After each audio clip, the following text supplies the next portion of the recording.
Hello everyone, welcome to 3. This is Jyoti Mishra, and today I am going to explain the poem by William Shakespeare, and the name is Shall I Compare Thee to a Summer's Day? Yes, actually, this is Sonnet 18 and a love poem, though the object of its affection is not straightforward as it may be seen. The speaker initially tries to find an appropriate metaphor to describe his beloved, suggesting that he might be compared to a summer's day, the sun, or the darling birds of May. Yet, as the speaker searches for a metaphor that will adequately reflect his beloved's beauty, he realizes that none will work because all imply inevitable decline and death. Where the first 8 lines of the poem document the failure of poetry's traditional resources to capture the young man's beauty, the final 6 lines argue that the young man's eternal beauty is best compared to the poem itself. So let's see how the poem goes on and how the comparison of the beloved to the different things are made. First, I would like to give you some important notes of this poem, about this poem in this introduction. Like Sonnet 18 is a sonnet written by English poet and playwright William Shakespeare, as I told you earlier. The poem was likely written in 1590s, though it was not published until 1609. Actually, ये जो poem है 1590s के around लिखी गई थी और 1609 तक इसको पब्लिश नहीं किया गया था. And like many of Shakespeare's sonnets, the poem wrestles with the nature of beauty and with the capacity of poetry to represent that beauty.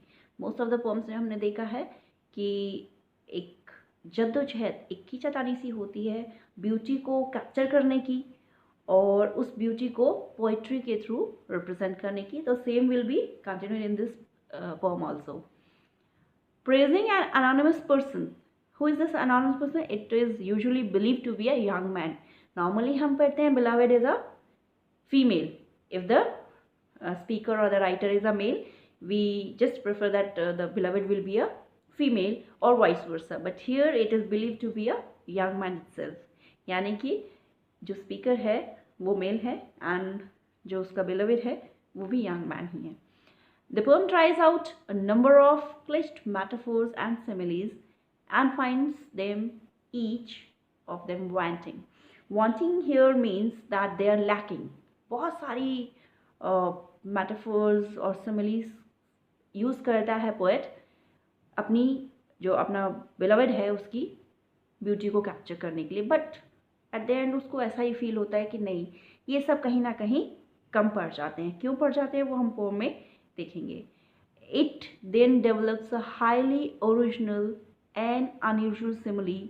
The young man's beauty can be best expressed by comparing him to the poem itself. Yes, final जो point पहुंचता है वो ये कि बाकी सब चीज़ों से तो नहीं compare कर सकते beloved की beauty को या young man की beauty को, but poem की beauty से इसको express किया जा सकता है. So let's read this sonnet.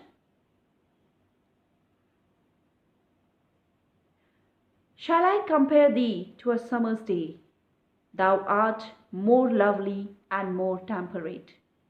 Rough winds do shake the darling birds of May, and summer's lease hath all too short a date. पढ़ने में ही देखिए बड़ी ब्यूटीफुल पोम है ये. तो जो बिगिनिंग है यहाँ पर Shall I compare thee to a summer's day, title भी पोम का जो है वो इसी से बना है. तो यहाँ पर वो पोएट कह रहा है कि क्या मैं समर का जो गर्मियों का दिन है उससे तुम्हारी ब्यूटी को तुमको दी का मीनिंग है जिस पर्सन की बात हो रही है उसको कंपेयर करें. Thou art more lovely and more temperate. But वो कह रहा है कि नहीं, ये जो सिमिली है वो इतनी अप्रोप्रिएट नहीं है कि समर्स डे जो है वो फेल करता है। मेटाफर जो यूज़ किया यहाँ पर, summer's day means metaphorical representation दी है उसकी ब्यूटी की। तो वो यंग मैन की जो ब्यूटी है उससे कहीं ज़्यादा लवली, कहीं ज़्यादा टेम्परेट है। तो इसलिए वो यहाँ पर कह रहा है कि नहीं, ये चीज़ सही नहीं होगी। Rough winds do shake the darling birds of May. As the poem proceeds, we see that objection फिर से शिफ्ट हो गई है कि आर्ग्यू नहीं कर रहा है। Instead of arguing that the young man's beauty exceeds whatever he compares to, the poem, the speaker notes the dark underside of his own symbols. अब वो कह रहा है कि रफ विंड्स जो हैं वो जो बर्ड्स हैं, बर्ड्स जो फ्लावर की बर्ड्स ब्लूम करती हैं उनको हिला के रख देती हैं। And summer's lease had all too short a date, और समर का जो सीज़न है वो बहुत ही शॉर्ट होता है, इतना लंबा तो चलता ही नहीं है। तो समर के डे से कंपेयर करके तो कहीं भी ब्यूटी को हम उसको वो कर नहीं पा रहा है, उसको अजम्पशन नहीं दे पा रहा है, क्योंकि वो खुद ही उस चीज़ से सेटिस्फाइड नहीं है।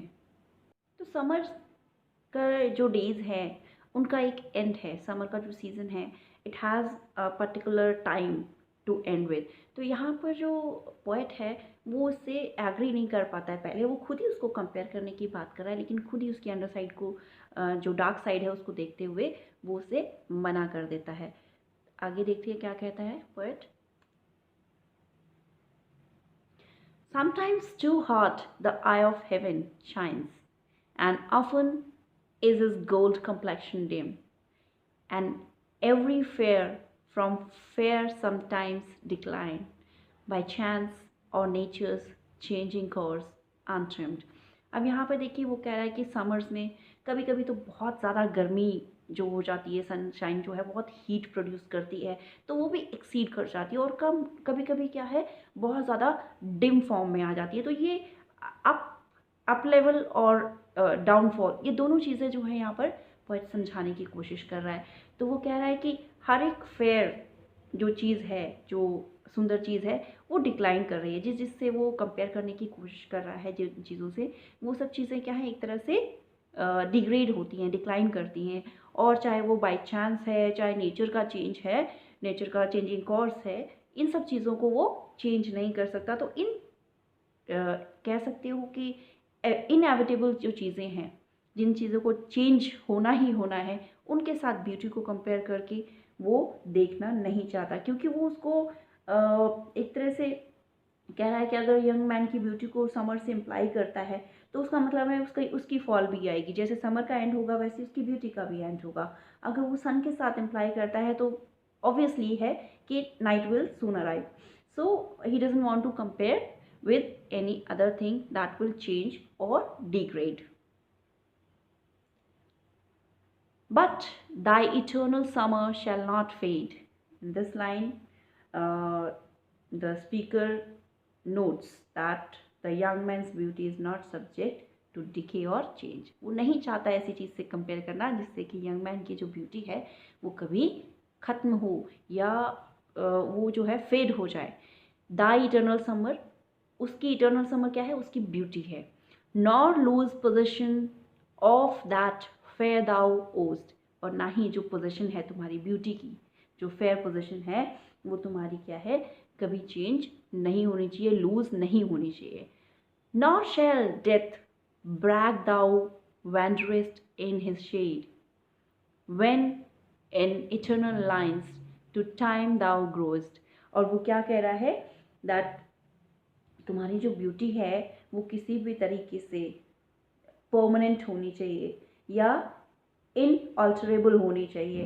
So the natural metaphors fail to capture the permanence and that inalterability, and so the poet praises him. The poet needs to compare him to something that is itself eternal. So speaker says that like young man's eternal summer, the speaker's line, that is the lines of this poem, as the poem is eternal, it will not die, it will not change as the time progresses. The speaker's line are thus similar to the young man in a key respect. The poem itself manages to compare the everlasting quality of his beauty, something that the poem previous similes have failed to express. जो पुरानी जितनी भी पिछले lines में उसने similes दी थी, metaphorical representation दी थी, उससे जो स्पीकर है वो खुद ही सेटिस्फाइड नहीं था। इसलिए क्या कह रहा है वो कि जो ना तो डेथ हो, कोई भी चेंज तुम्हारी ब्यूटी में ला सके, डेथ की जो छाया है वो तुम्हारी ब्यूटी पर, वो कह रहा है ना, nor shall death brag thou wanderest in his shade. Death की जो शेड है उसमें भी जो तुम्हारी ब्यूटी है वो कभी छुपनी नहीं चाहिए। तो ये किससे होगी? When in eternal lines to time thou growest. जब तुम्हारी ब्यूटी को कौन इटर्नलाइज करेगा, कौन इसको परमानेंस देगा? ये जो लाइन्स हैं, इस पोम की जो लाइन्स हैं, इसको हमेशा के लिए इटर्नल बना देंगी। So long as men can breathe or eyes can see, so long lives this and this gives life to thee. So as long as men can breathe and eyes can see, it means till the end of the universe, till the human beings are there who can see, breathe, and they can read. Here they can read the poem. So long lives this, तब तक ये poem जो है, ये lines जो है वो हमेशा जिंदा रहेंगी।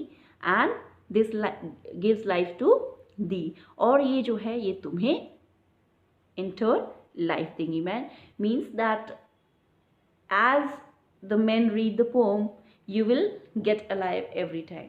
तो वो अपने बिलवेड को यही कह रहा है, यंग मैन को ये कह रहा है कि तुम्हारी जो ब्यूटी है उसको मैं बाकी चीज़ों से तो कंपेयर करके देख चुका हूँ, बट उन सब का क्या है, एक डिग्रेडेशन है, एक एंड है, एक जो है उसका डाउनफॉल है।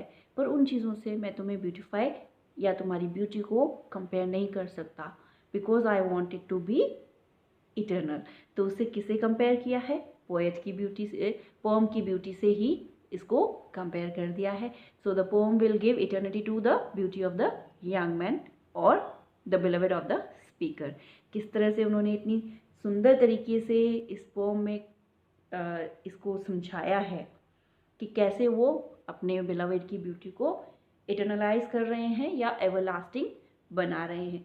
कितने सुंदर तरीके से कहा है, so long as man can breathe, जब तक लोगों की सांसें चलेंगी, आंखें देख सकती हैं, तब तक तुम्हारी ब्यूटी भी ऐसी की ऐसी ही बनी रहेगी। तो I think friends you all have understood this poem. It's a sonnet, not a lengthy poem and not that difficult as it is seen from the outside. And if you all like this video, give a thumbs up and don't forget to share this. Thank you.